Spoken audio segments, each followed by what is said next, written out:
Mi chiamo Antonio Manna e vengo da San Donà di Piave, che è in provincia di Venezia. Da quanti anni faccio questo lavoro? Questo lavoro vero e proprio di decorazione lo faccio da circa una quindicina di anni. Io nasco come pittore di quadri, ho fatto l'Accademia di Belle Arti a Venezia, conseguendo il titolo di maestro di pittura. Una volta finita l'accademia, non avendo nulla da fare in campo artistico, ho provato l'esperienza di andare a Roma, fatto lo zaino e sono partito. Dopo un anno di vari lavori ho cominciato in un laboratorio di scenografia dove poi ho lavorato per quasi 6 anni, passando dal teatro al teatro dell'opera, la televisione e il cinema.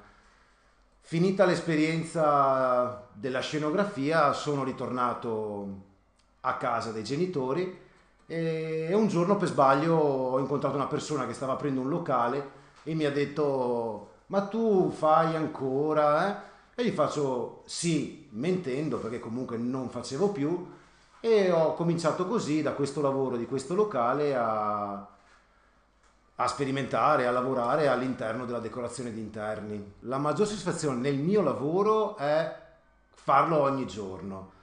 Come dico sempre a tutti, sono nato praticamente tenendo una matita e un pennello in mano, quindi poterlo fare tutti i giorni per me è una grande soddisfazione.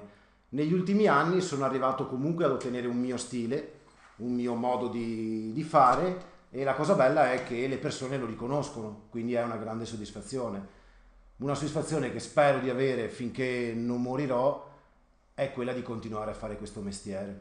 Se le persone quella volta si fossero fermate a incidere i muri delle caverne, saremmo rimasti là. Invece la voglia di dare un senso, di dare una forma, di cercarne delle nuove, ha portato l'essere umano a sperimentare materiali, a sperimentare tecniche, e ogni volta sempre cose nuove che sono utilissime per rappresentare appunto quello che si vuole raccontare, perché secondo me l'arte comunque è un racconto personale, è un comunicare ciò che si è a tutti, e oggi come oggi ci sono dei materiali che io posso definire veramente infiniti, che ti permettono di fare delle cose infinite.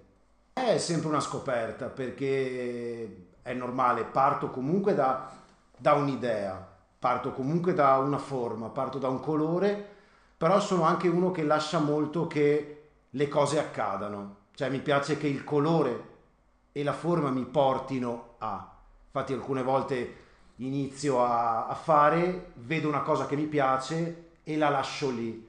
A volte poi la modifico e a volte poi mi diventa un esempio, un modello da seguire per arrivare oltre. Quindi la soddisfazione più grande è vedere cosa i materiali mi fanno fare. Sicuramente è quello di accontentare le persone.